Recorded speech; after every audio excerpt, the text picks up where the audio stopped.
Hey everybody, this is Brett, and tonight we're going to talk about frozen shoulder and what you can do to release the tension and pain in a frozen shoulder as good as you possibly can. And when I say that, I mean that the muscles and the tendons and all are not just the problem for a lot of people. A lot of people, in my opinion, have a bone buildup inside the joint capsule of the shoulder.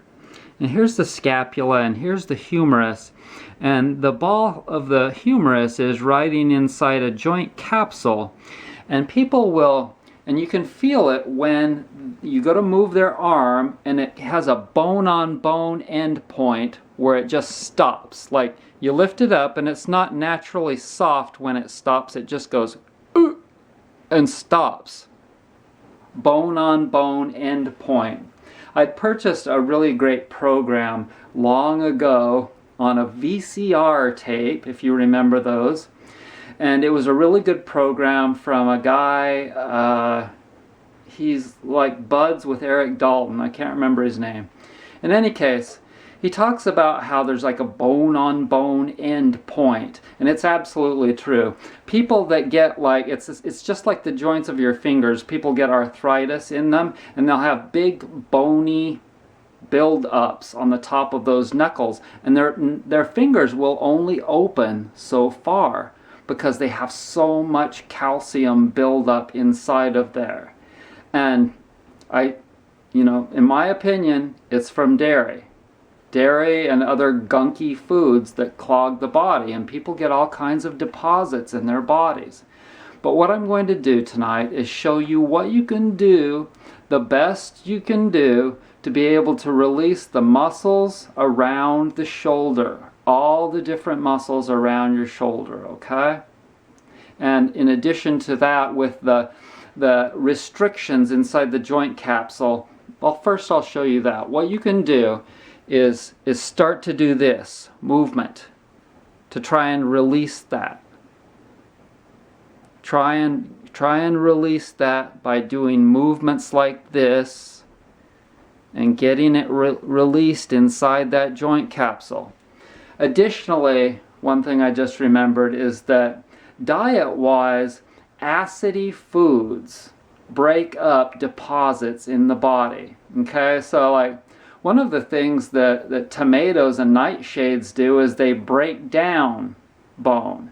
They help you to, and some people think that's bad because, oh, I'm losing bones, that'll give me osteoporosis.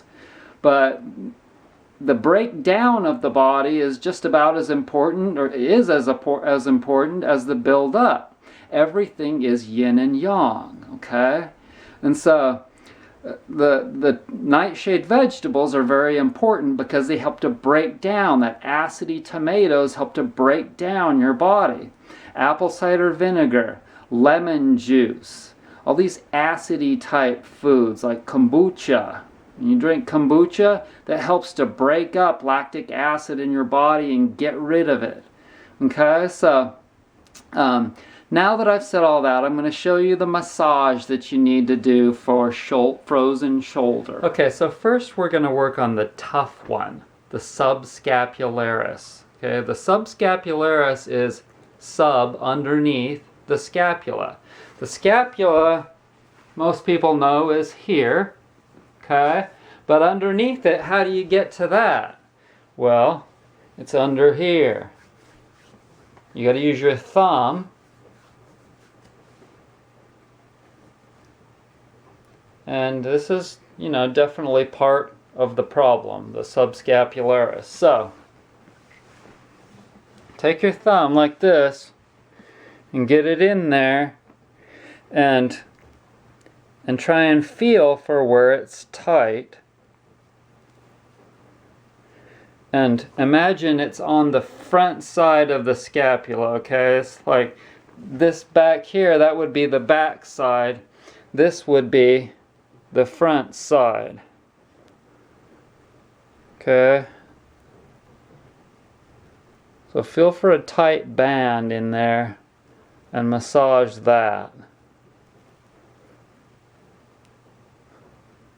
You can also massage the teres muscles while you're at it there. Okay, those are here. But the subscapularis is in here. And if you just work on this, what I call a pinching point, there's 3 pinching places, pinching points. Here, here, and here. Start with this one, the teres and the subscapularis, and massage all that nicely, releasing all that tissue. Okay, now let's do the front one. The pecs connecting here, major and minor.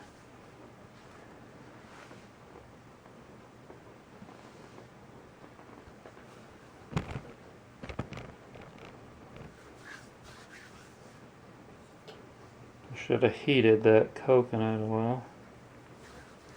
Okay, so feel for where it's tied in here.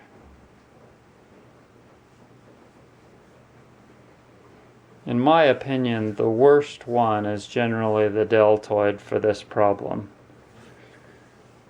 So we're going to kind of hold off on that until last.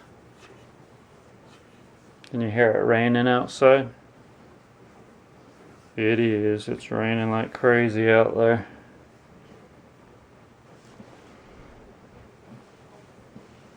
Okay, so let's work on this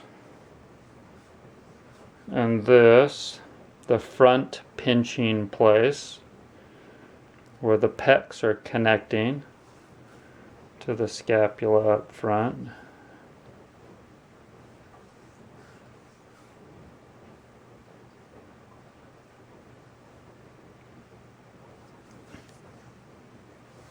You might work up here on the levator area and trapezius.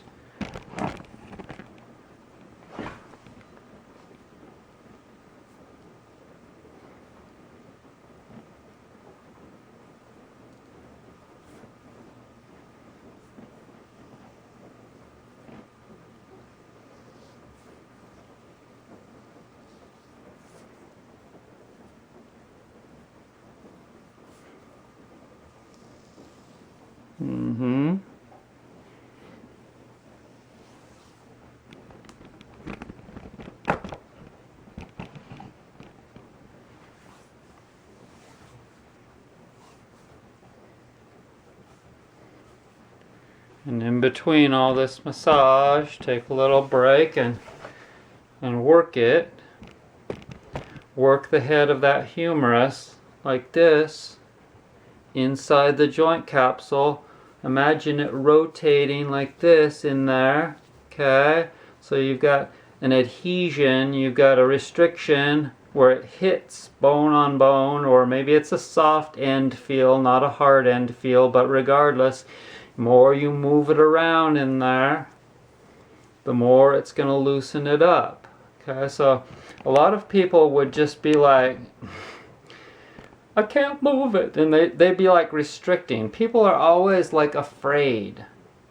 Don't be afraid to heal. A little pain's not going to hurt you, but you know, in my opinion, it's an operation that's going to really do some damage. But if you do the work, so oftentimes you can get yourself backed out of a difficult and troubled situation that you might be in. So work it like this. You've worked this area. You've now worked this area and this area on the top. Okay. Now we're going to work on the deltoid. The deltoid is up here on the top. Right here on the top. It's kind of a triangular muscle, and that's why it's called the deltoid. So I like this position. I like this position right here the best.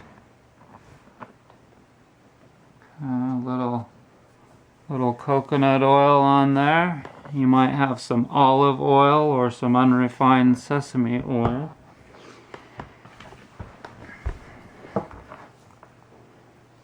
Lay the arm out on the table and you get in child's pose like this. You see how I am? Child's pose. Lay the arm out on the floor or on a table so that the muscles are relaxed. Stick your thumb in your armpit and strip, strip, strip, strip, strip.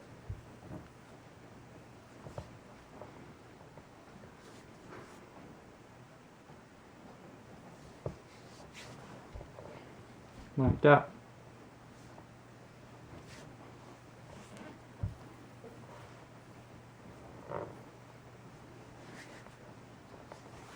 Okay, so additionally, you can work on the infraspinatus, which is on the back side, with a theracane like this. Or maybe you have someone that can work on it for you. But if you're just by yourself, you can take a theracane like this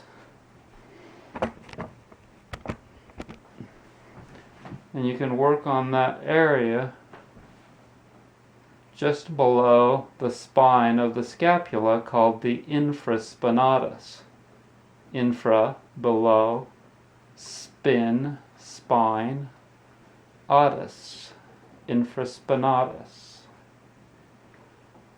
And me, I've always got like a trigger point right around there. And it hurts like a son of a bitch. Always. But if I pop it like that, then I can get it to release. And that always makes my shoulder feel better every time. So I hope you learned something about frozen shoulder, and I hope you're having a good night, or morning, or afternoon.